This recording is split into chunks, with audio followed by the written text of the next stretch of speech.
Bueno, mi nombre es José Antonio Arrueta. Soy postulante al grado de doctorado en educación actualmente. Tengo estudios de maestría en ciencias sociales. Soy sociólogo de formación pregrado. Y actualmente hace 19 años soy docente de la Universidad de Mayor de San Simón. Tengo clases o dicto clases en pregrado en antropología cultural. Inicié haciendo mis clases en pedagogía, pero desde hace unos 18 años estoy a cargo de la área de educación en posgrado, en el marco del programa ProEIVA Andes. Entonces, a cargo de este programa, estoy como responsable del área de educación, soy responsable de la edición de la revista electrónica Donde la Palabra, soy coordinador del Centro de Investigaciones y responsable de la línea de investigación Capitales Culturales y Reproducción Cultural. Esta trayectoria me permite entonces hacer docencia primero en posgrado, ¿no? Allá hace esos 18 años, pero también en pregrado con las asignaturas que he mencionado, ¿no? Asimismo, y soy investigador de este programa, porque es la estructura, digamos, que establece el programa, ser docente e investigador en ese sentido, ¿no? Ese es mi trabajo, esa es mi labor, ese es mi campo de acción hasta la actualidad.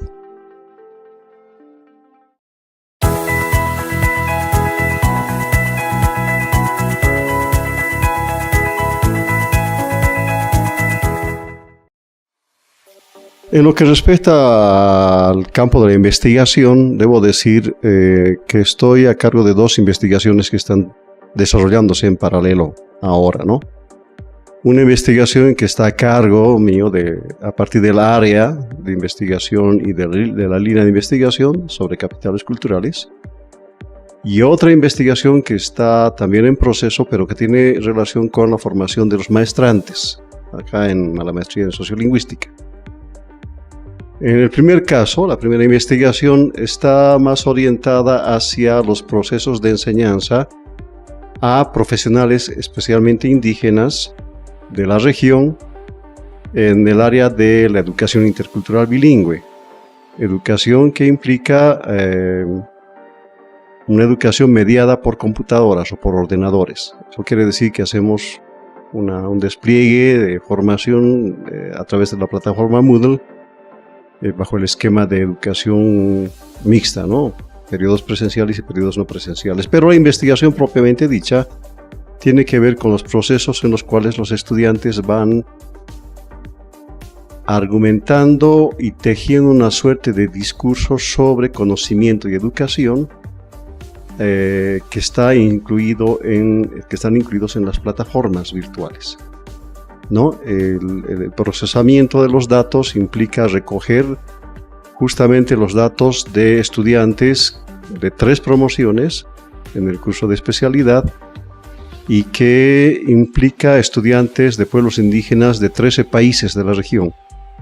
¿Ya? Vale decir que no solamente de la región sudamericana, sino también de Centroamérica, ¿no? En ese sentido, es un cruce de datos que estoy elaborando y que estimo que esta investigación culminará más o menos en septiembre, octubre de este año, tal que permita arrojar resultados para dos objetivos o propósitos generales en este caso. Uno tiene que ver con las experiencias sistematizadas sobre el uso de las nuevas tecnologías de la educación para propiciar una educación a distancia o mediada por ordenadores. Y el siguiente propósito, que es más bien ligado a este, pero que tiene que ver con lo que se denomina la educación inclusiva.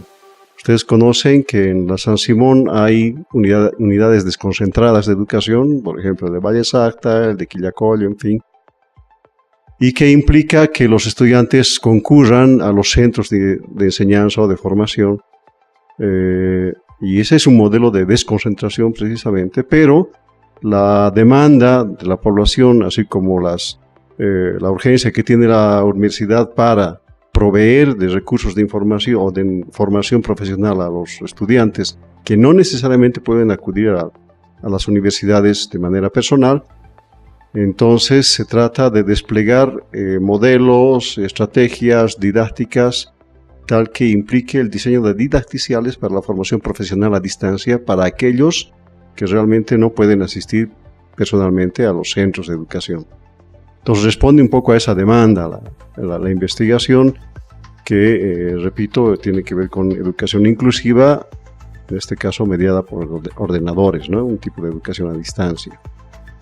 Además, esto tiene relación con la inquietud que tiene el Proyecto Andes, que es una atención a la inequidad de formación profesional que se ha, digamos, acumulado históricamente hacia la formación de cuadros profesionales de pueblos indígenas, es decir, con y para pueblos indígenas. Esa es una particularidad que nosotros hemos atendido ya desde los 19 años de existencia de este programa, de tal manera que esta investigación también provee, en cierta manera, servicios a esa población que históricamente está, digamos, con escasas posibilidades de incorporarse a programas de desarrollo en educación superior. La otra investigación que está en curso, que es ya de corto plazo y que está vinculada al área de investigación de la maestría en sociolingüística, tiene que ver con la construcción de sociolectos por parte de jóvenes adolescentes de colegios de centros urbanos. Esto quiere decir que los estudiantes jóvenes adolescentes establecen una suerte de comunicabilidad a través de cierto tipo de códigos de habla que la gente adulta desconoce. En esa medida, la investigación nos está mostrando, todavía no tenemos los resultados definitivos, pero nos está mostrando que estos estudiantes construyen un tipo de sociolectos que tiene que ver con la extracción social, el tipo de colegio si es privado fiscal, en fin, las familias de donde provienen, pero que trata de responder a la inquietud de justamente cómo la creación de sociolectos se evidencia, vamos a decir, en el salto generacional. Es decir, que tanto profesores como padres de familia que pertenecen a un tipo de generación, en rigor requieren acercarse a sus hijos para una mejor comunicación. Y en ese sentido, de lo que se trata la investigación es de recuperar esos sociolectos para entender los contenidos, los significados, las inquietudes, los intereses de los adolescentes, de tal manera que pueda, en alguna medida, aportarse a la resolución del salto generacional en sus problemáticas de comunicación, básicamente, ¿no? Esta investigación está con unos datos que están siendo procesados precisamente. Estimamos que debería terminar hacia finales del semestre, vale decir noviembre o inicios de diciembre, y esperamos que en los dos casos de las investigaciones podamos publicar, ¿no? Vale decir, digamos como corolario, que ambas investigaciones están orientadas a ser publicadas, ya sea en fragmentos, digamos temáticos, especialmente en el primer caso, en que se trata de una investigación más o menos grande, y hay algunas publicaciones en torno a eso, pero también en el segundo caso se trataría de una publicación básicamente ya más de corto plazo, digamos, ¿no? Tratamos siempre de que las investigaciones sean difundidas, sean publicadas. En ese sentido, esas dos son las investigaciones que están a mi cargo, ¿no?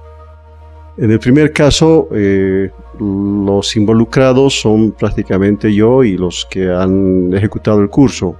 En el segundo caso, dado que es parte del área de formación profesional, implica 4 estudiantes de las maestrías que se están desarrollando acá. 3 de sociolingüística y 1 de educación intercultural bilingüe.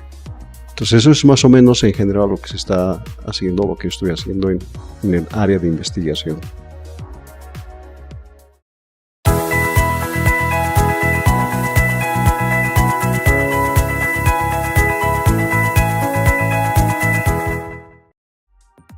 Bueno, vale decir que en el primer caso, es decir, en la primera investigación que tiene que ver con la formación profesional de profesionales indígenas, de lo que se trataría en este caso es de articular una serie de tejidos discursivos, por una parte, en función a las demandas indígenas, ¿no?, que han estado presentes en América Latina desde diversos contextos, en algunos casos con mayor avance, en otros casos con menor avance, pero que en realidad se han consolidado de alguna manera, por ejemplo, en programas educativos, ¿no?, en políticas lingüísticas, en políticas sobre tierras y territorios, en fin.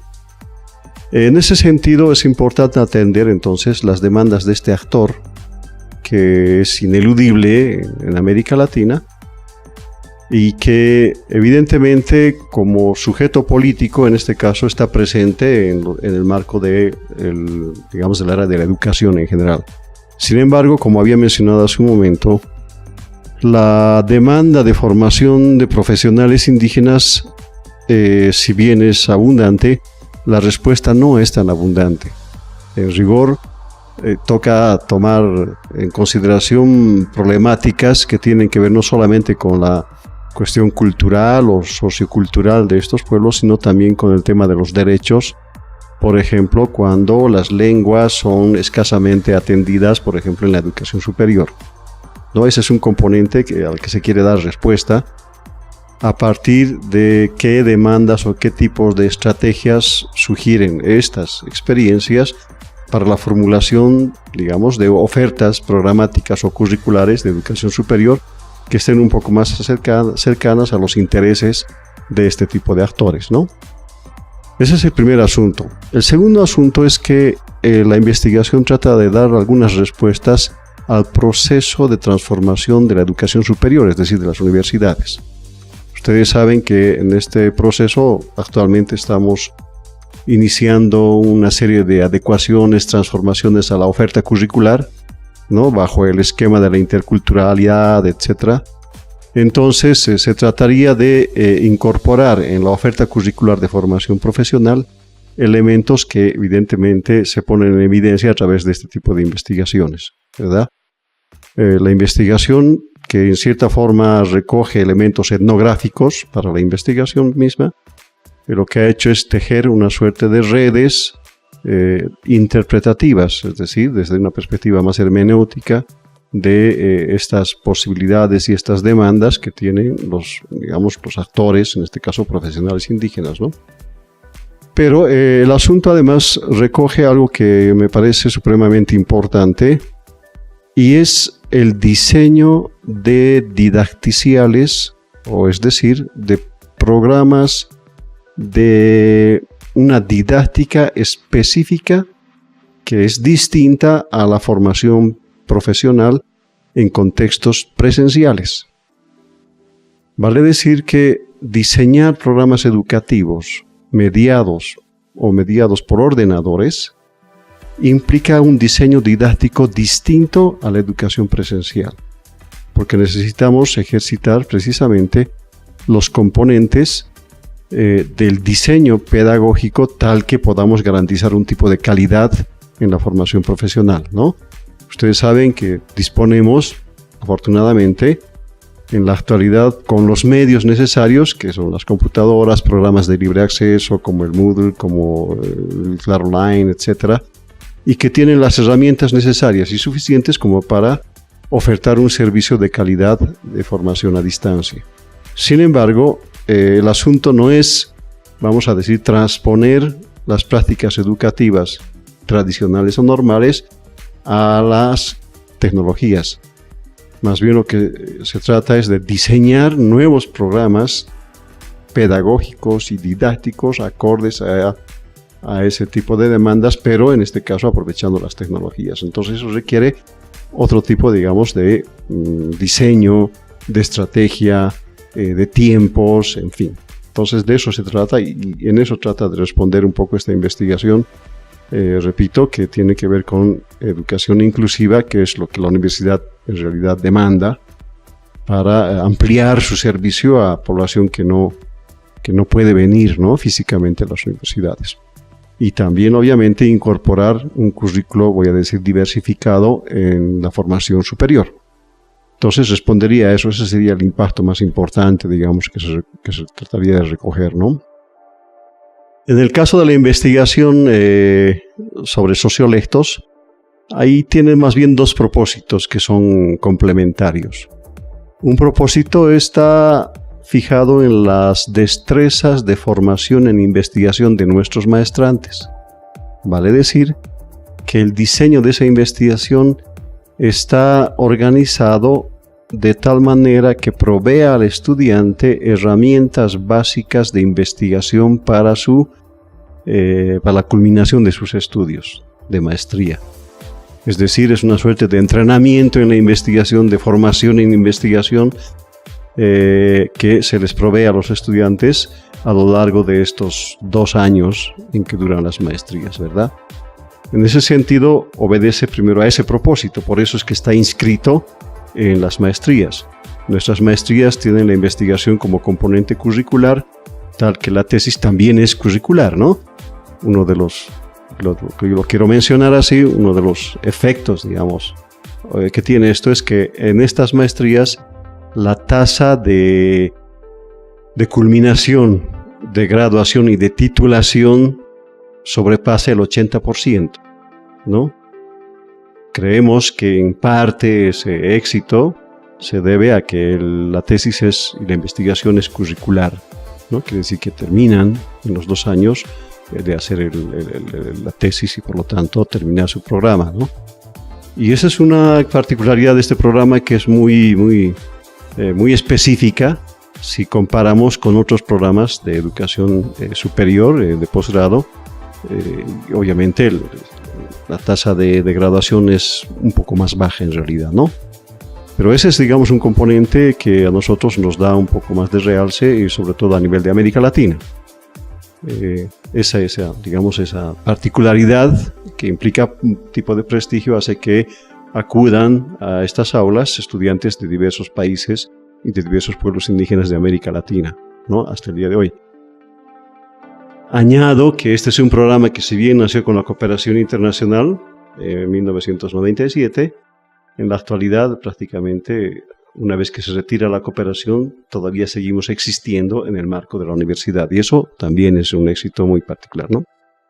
Entonces la investigación con los estudiantes sobre sociolectos se inscribe en ese marco y, como decía hace un momento, trata de responder a las demandas de comunicación y comunicabilidad que existe en términos de la ruptura generacional o el cambio generacional que ocurren actualmente, digamos, en nuestras sociedades, ¿no?